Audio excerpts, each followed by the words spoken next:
This episode of Go the Distance is brought to you by The Caregiving Circle, helping you navigate your caregiving journey.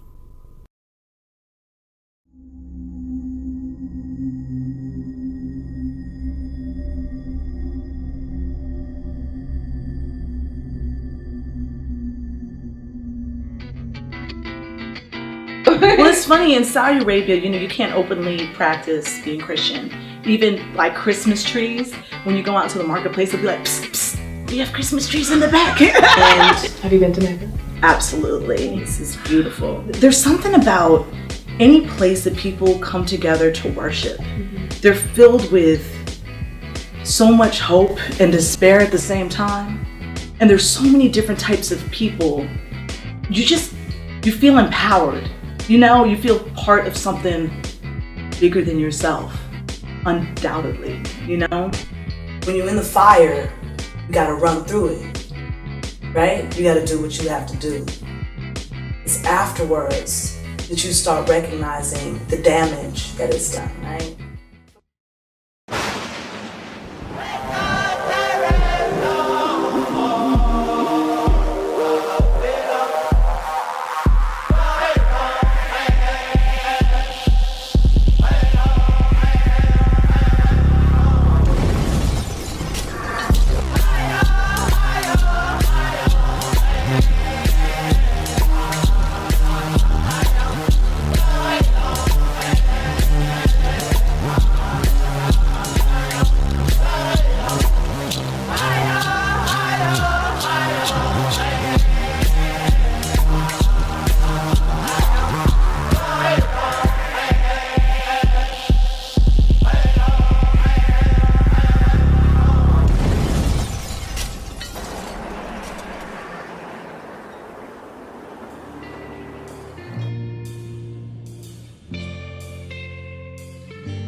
Go the Distance is a series that features people who have discovered how to turn their pain into power and are now impacting our world in very positive ways. I'm your host, Cherry Garden. Sometimes we give of ourselves to a point where we're left feeling taken and used, but to the outside world, we appear to be a superhero. Sonya Tyler, well, you may know her as Sister Cypher, the international queen of the mic, takes us on her journey from coast to coast.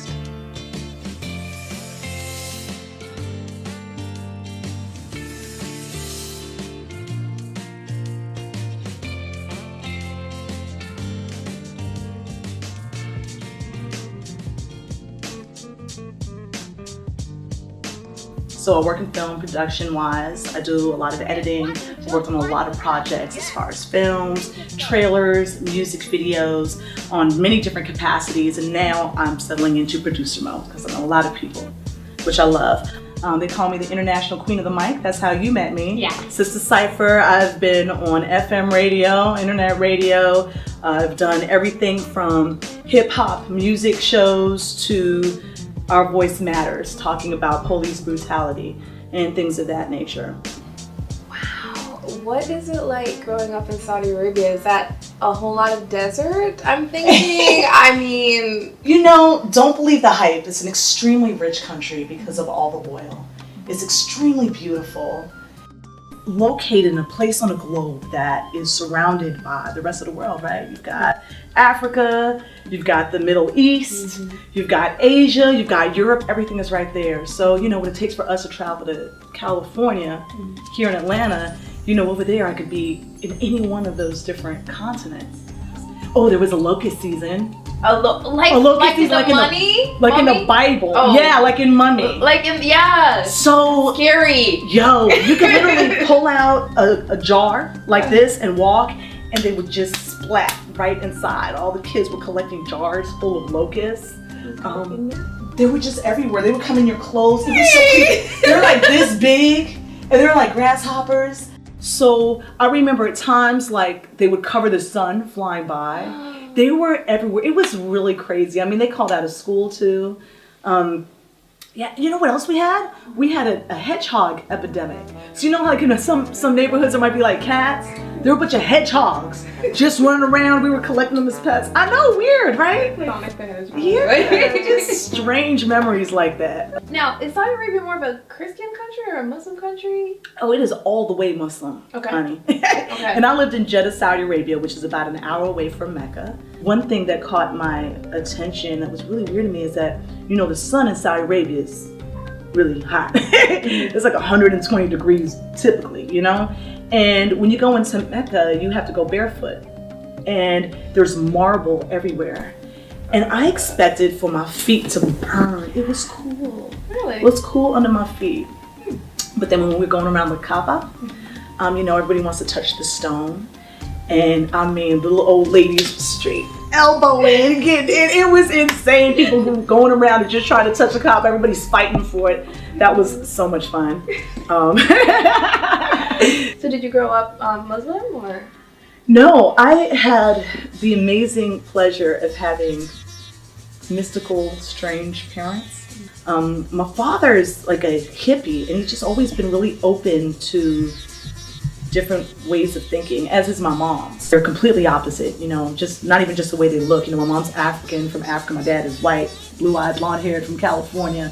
They look different. Their way they think is different. And I love that. Like dark skin? Uh-huh. Oh wow. Okay. Yeah. So because we travel so much, I literally have experienced all the religions, except for maybe Satanism. I've never been Jewish, but I've been Muslim. I've been Buddhist. I've been all different types of things. A born again Christian, and I've just always really searched for answers outside of myself. To be spiritually connected. And I remember going to Sunday school in what we called as a compound. So compounds are like neighborhoods and communities with gates around them. And typically it would be for whatever company the expats lived or worked for. So in our case, an expatriate. So someone who is from America but lives in another country. They call them an expatriate. I know that's weird, right? And inside of that particular compound, they had like Sunday schools, secret Sunday schools, and I could not stand them. I remember kids who used to call me, you know, my last name is Tyler. They used to call me Sonia Tire, and they drew like a face of me and a tire. I don't know why. I don't know. It used to bother me. It used to bother me. And I just, growing up there, I don't know how to explain it. It wasn't important. You know, it just wasn't important to me as far as Christianity. It felt like people were trying too hard to get away from the culture there, which I think a lot of Americans are very guilty of. Whenever they go somewhere, it's kind of like they want to bring America there, and they don't want to take any of that culture with them.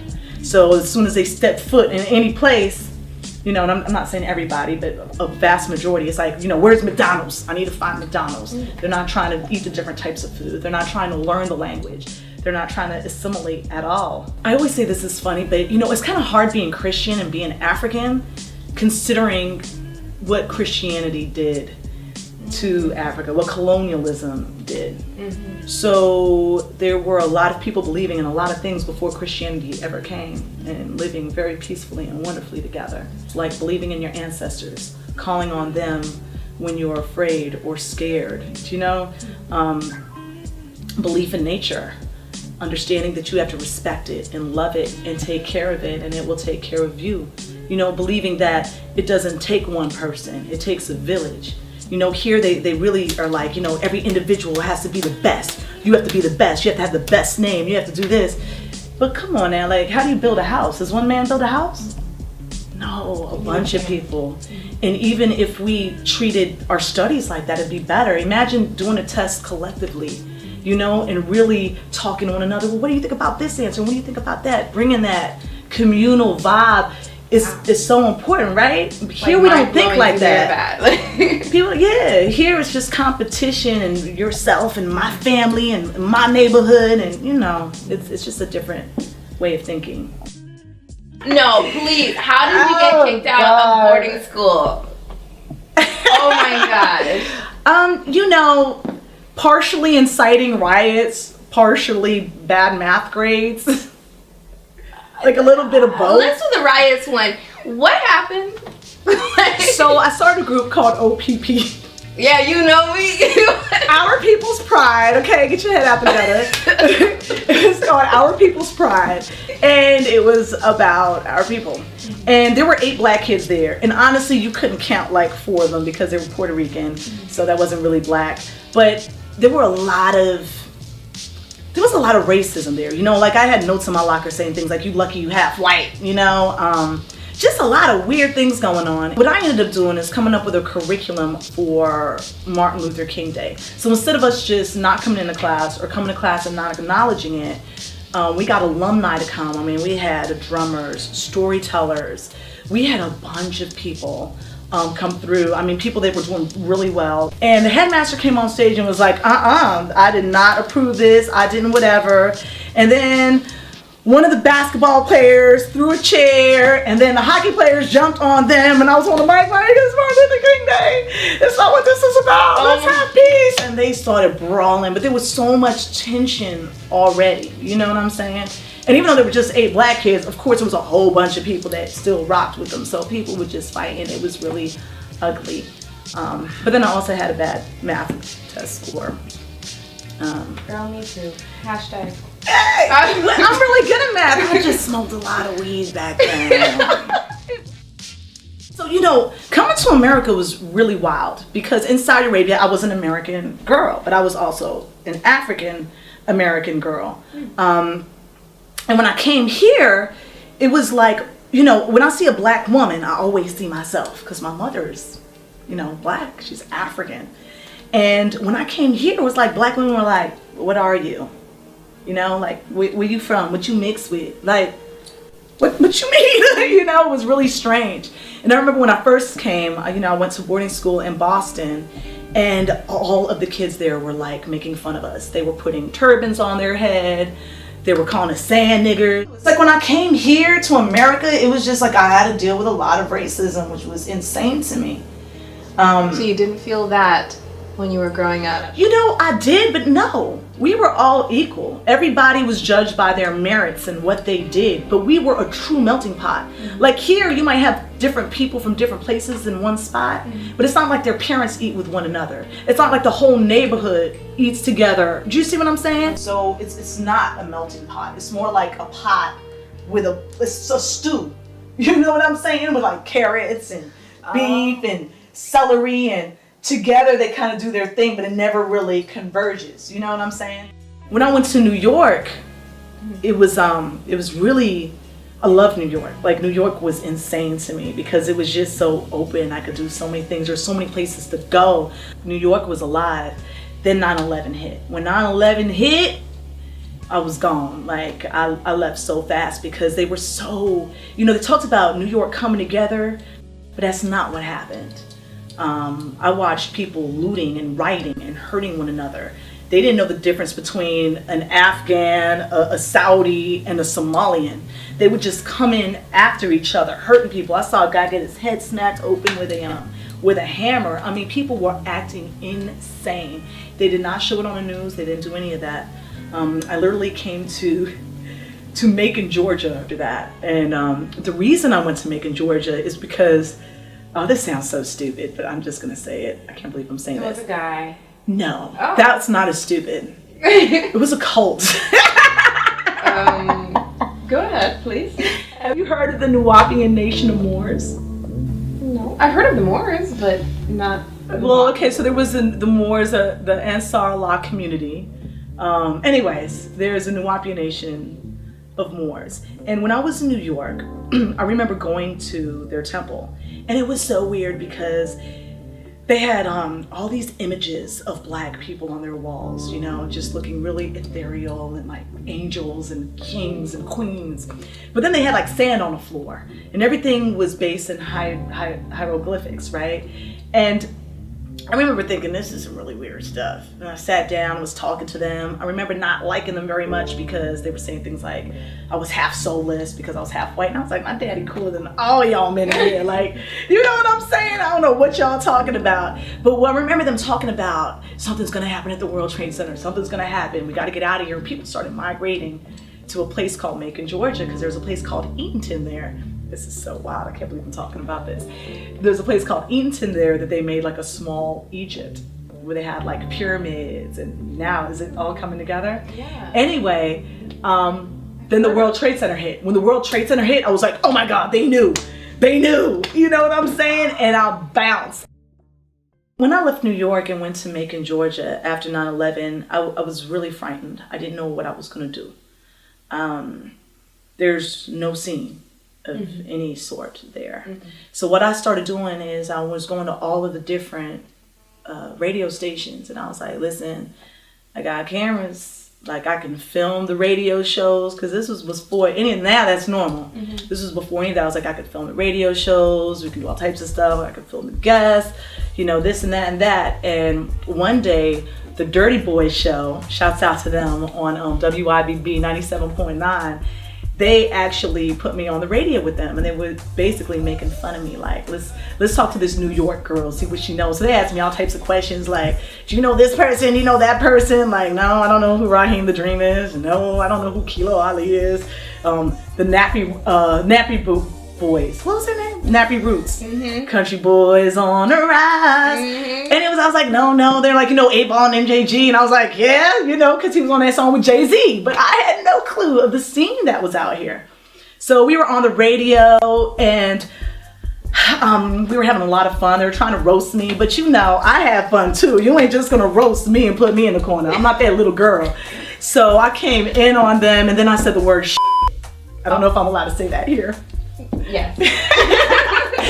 On air, which is, so they were like, interview done. I was like, oh my God, I was so embarrassed. FCC. Yeah, the next day, my phone was ringing off the hook, and another station, Foxy 107, they hit me up and they were like, we love your voice, you know, come in. We would love to, you know, interview you. And mind you, I already talked to everybody because I was trying to get a TV show popping. I still want to do film. That's always been my love.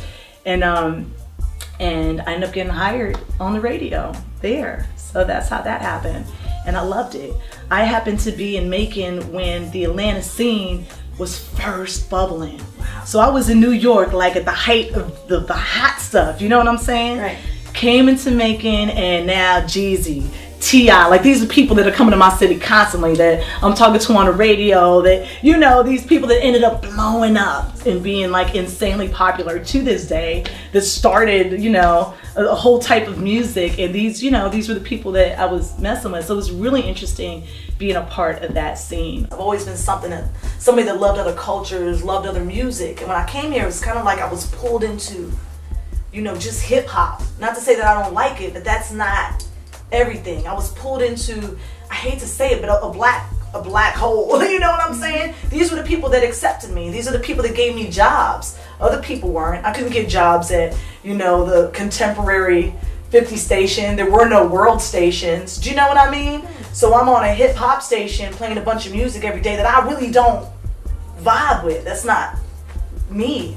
So it grows on you, kind of get accustomed to it. But funk? Are you kidding me? Like, even just the fact that that's where, you know, the whole West Coast got their whole, you know, sound from with Snoop and all that, like funk music. And the people, it was every race, every age group. You know what I'm saying? The colors, their clothes, it was just fun.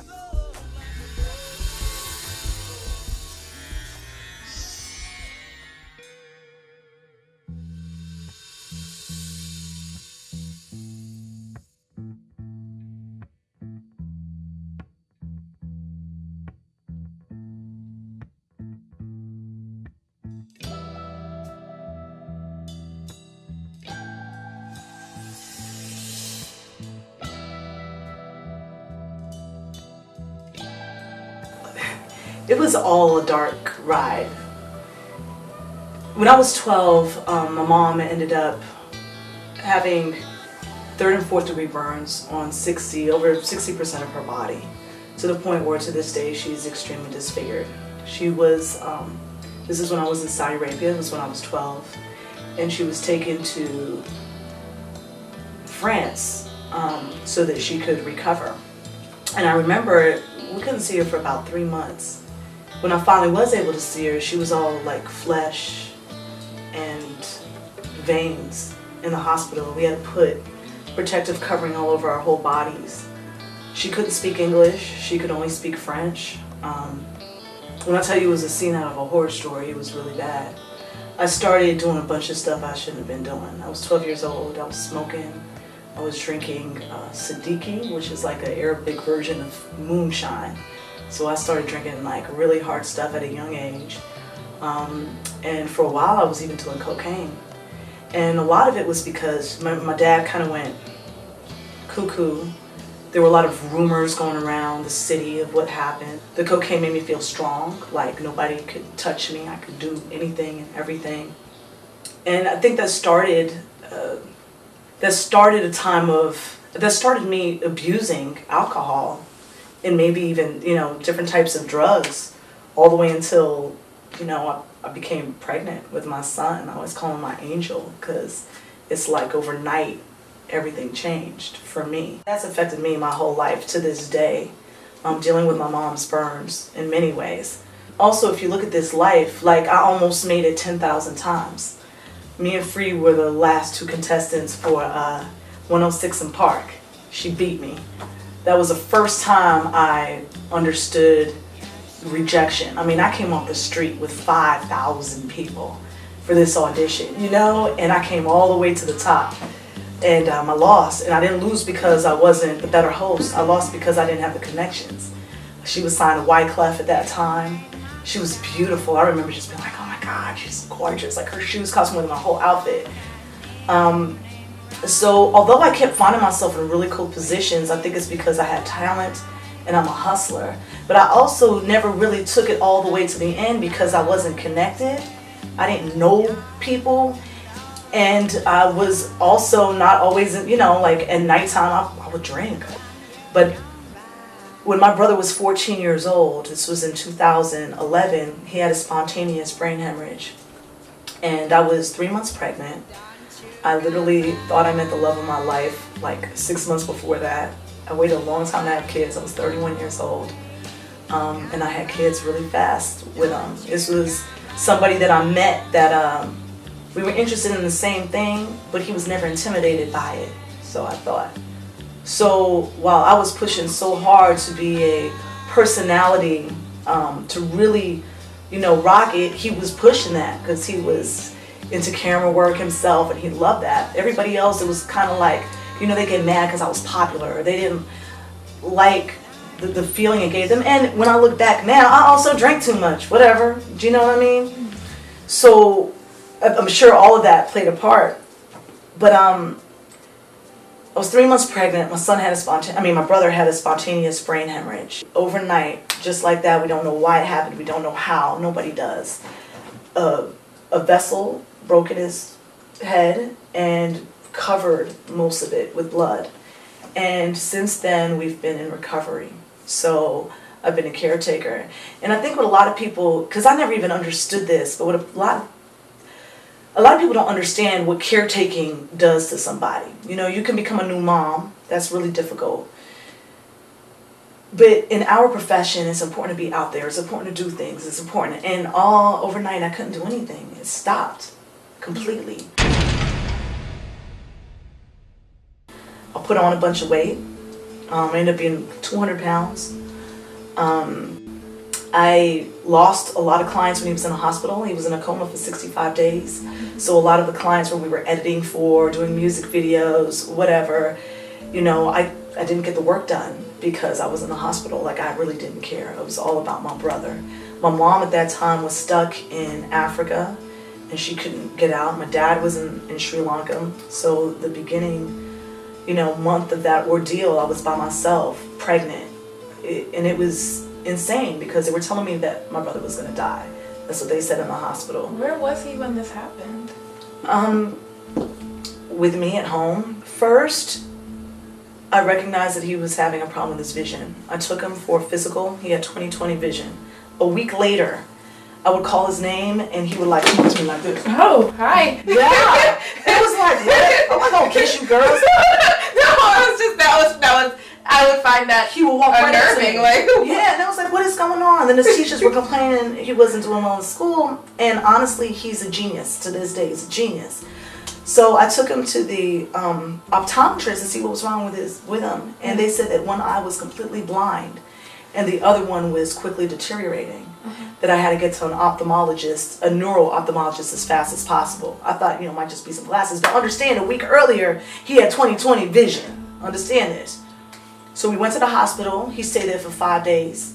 In those 5 days, he was fine. Like, you gotta understand, he was chilling. His friends from school came to play with him. They were doing every single test imaginable. I mean, every 2 seconds, all these specialists were coming in. And after 5 days, after a million MRIs, CAT scans, all of that, they sent him home. That night, he started throwing up. And he didn't have any symptoms. He didn't have headaches. He didn't have anything. He just started throwing up. And he would not stop. So I literally gave him a bucket, went in the car with him. He kept throwing up like he couldn't even talk. And that's the last I saw him, in that state.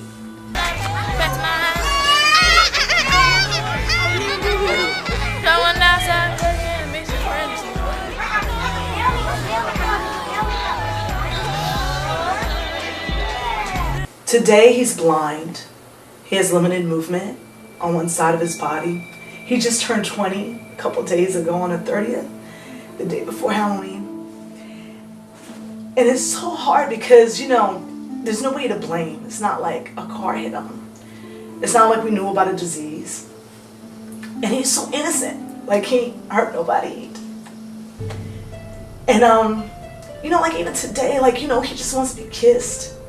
He just wants somebody to pay attention to him. All of his friends at school, they don't really talk to him or anything. And dealing with this for 5 years, you have that, you have seizures, you have to change him, he can't do anything.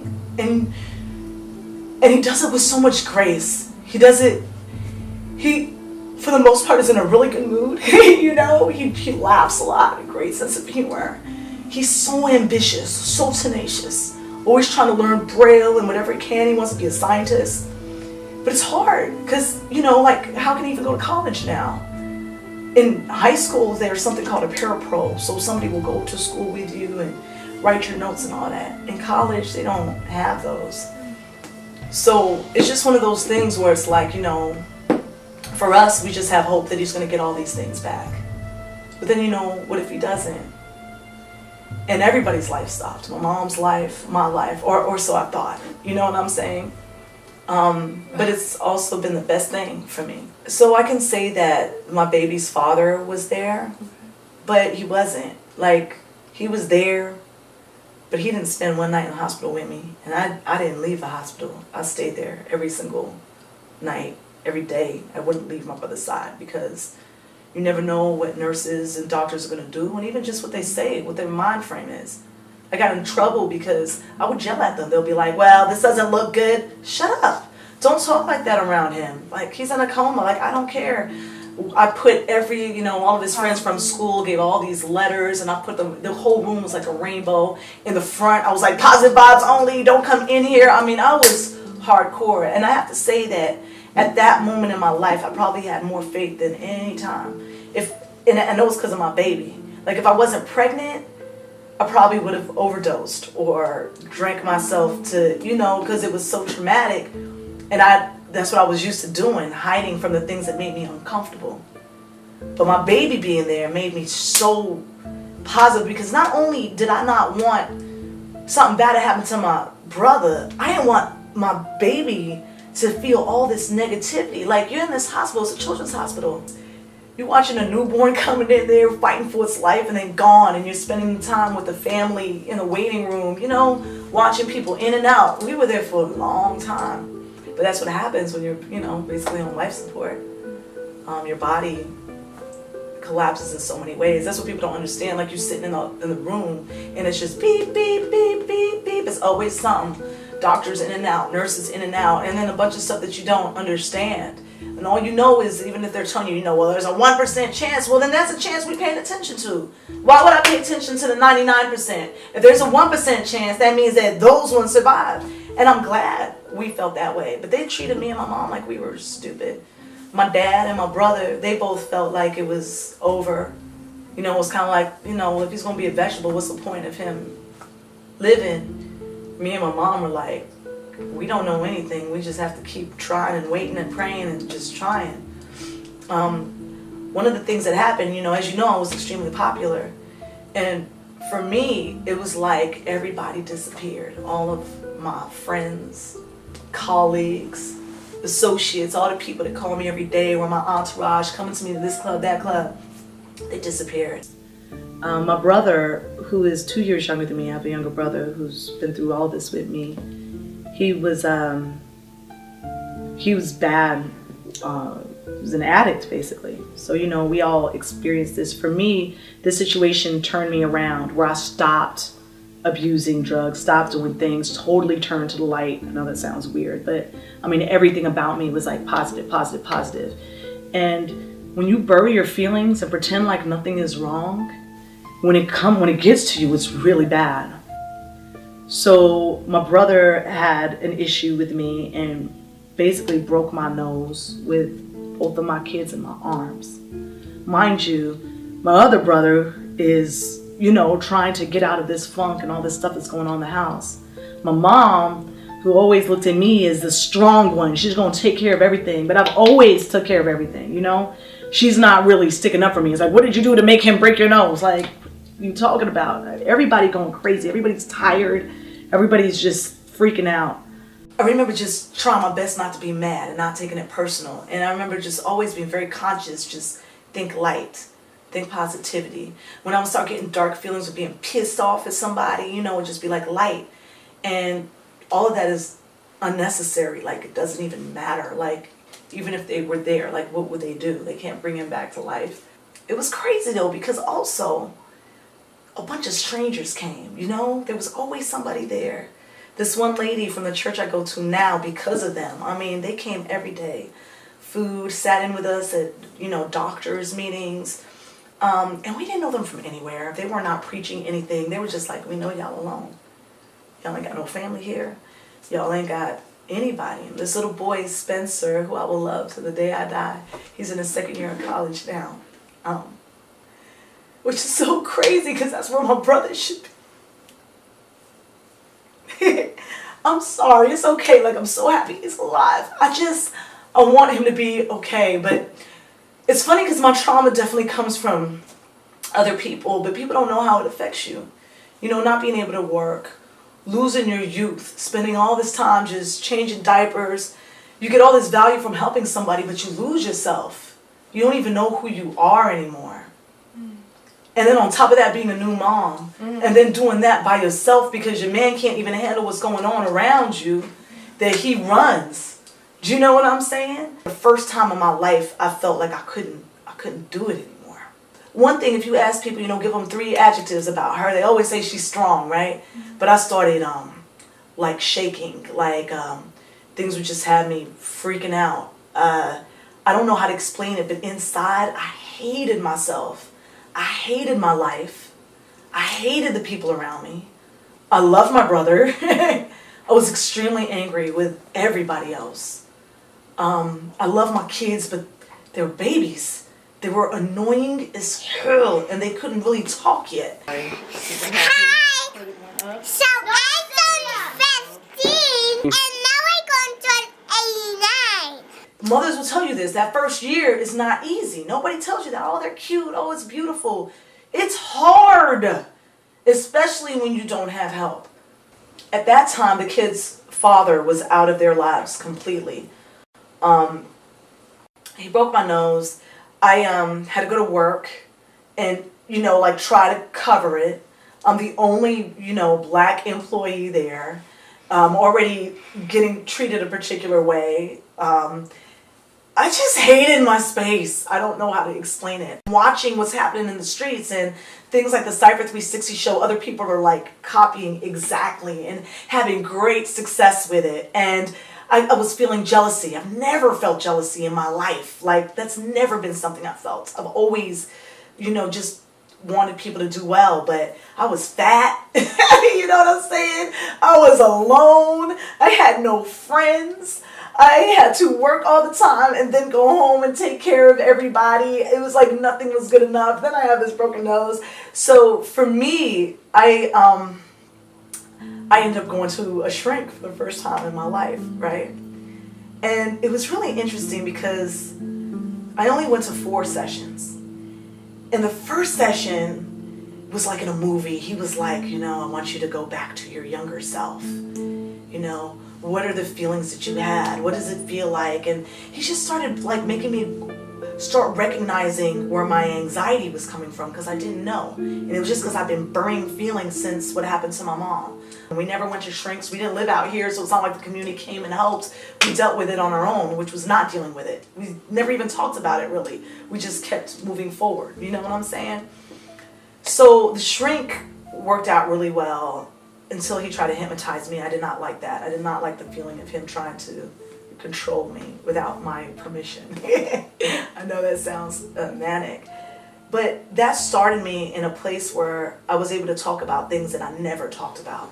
I never talked about her burns. I never talked about what it felt like being my brother's caretaker, because even there it's like, family members will talk about it as though I'm not the glue. You know what I'm saying? Like I'm not even there.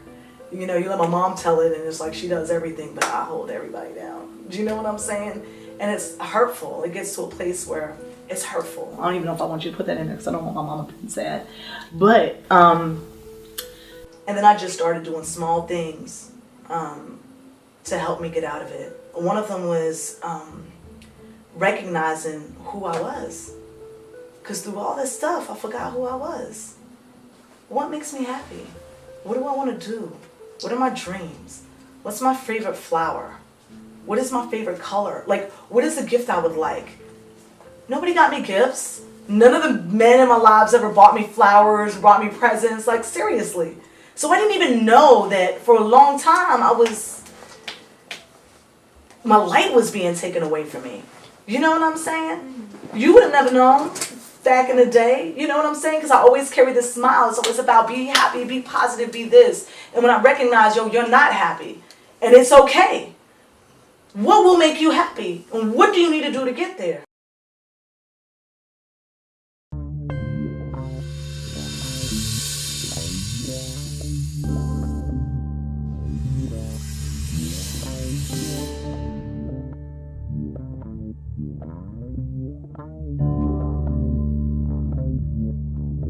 So you were talking about exact steps that you do, that you were learning. How come you only stopped at 4 sessions? Because after the hypnosis attempt? He gave me the tools that I needed to understand what I needed to do. One of the tools that I use to this day is the moment I feel afraid, scared, angry, he turned it into something physical. So he said, what does it feel like inside of you? What color is it? What shape? What does it sound like when you tap on it? So whenever that feeling comes, it's kind of like, let me just put it in a ball and let me give it away. It's not mine. I don't want it. Let me give it away. I don't want these feelings. I don't want them. They're not from me. They're coming from somewhere else. Because when you were having the anxiety attacks, what type of things were triggering that? The sound of my brother's voice who attacks me. I literally wanted to, I hate to say it, kill him. Like I would hear it and I would, first thing is like, is there a hammer? Is there a knife? Like the most violent thing. And that's not me. Like I've always been unicorns and sunshine and sprinkles. Like, but I wanted to hurt him. Do you know what I mean? Being at my job and feeling small, like super small. But one thing I feel that really helped me is understanding that I wasn't a victim. I think what a lot of us do is we start feeling sorry for ourselves. Like, why does this have to happen to me? Why did you do this? Why?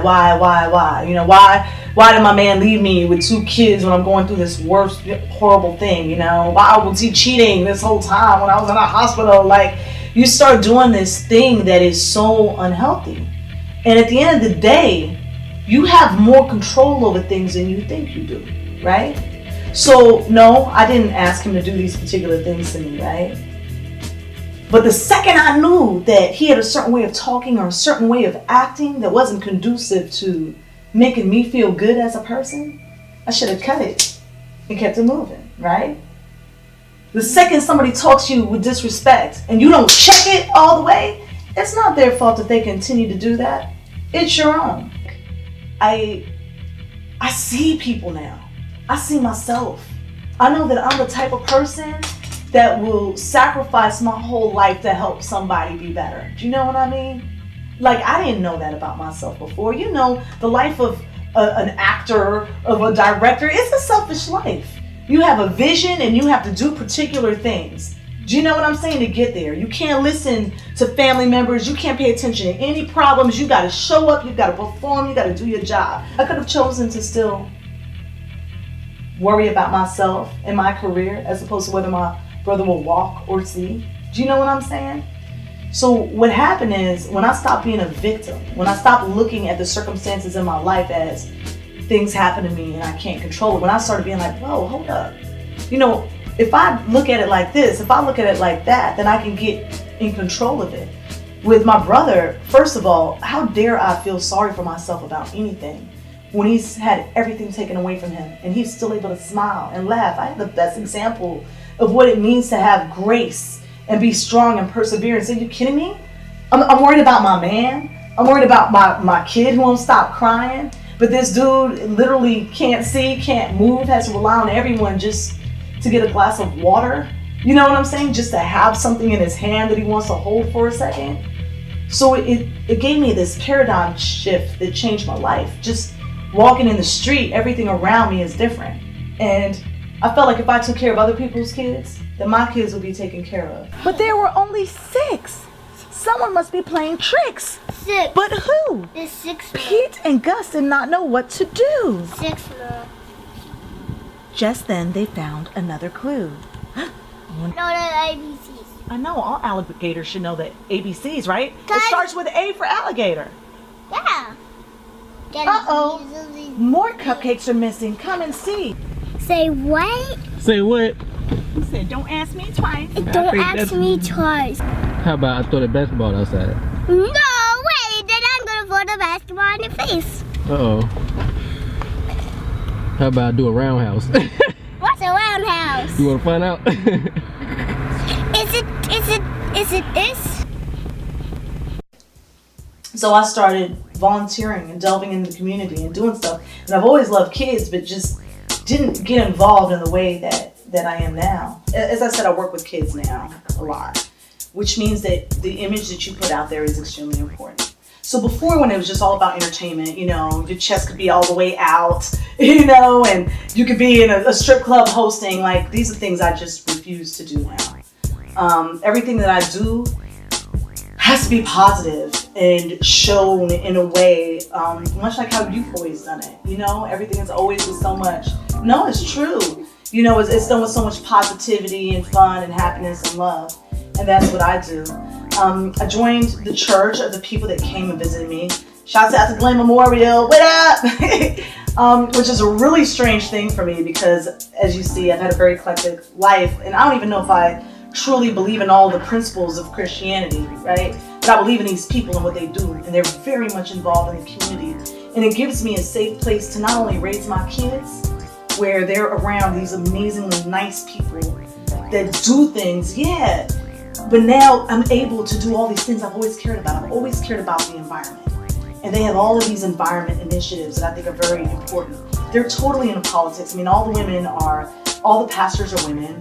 They're total feminists, which is totally cool, I swear. It's so awesome. So I'm always doing things, you know, the march, the Women's March. When it comes to, you know, calling our congressmen, they make it so easy for me to just really be a part of the community. You know, outside of that, now my entertainment life is like way better than it ever was because I have more vision. It's not about just making it with no purpose. Now it's like, okay, I know exactly what I want to do. I want to build bridges between different cultures and help the children grow up in love. Like, that's it. That's simple. You know, when I didn't understand that before, now I know exactly what I want to do. I want to put as many smiles on people's faces as I can.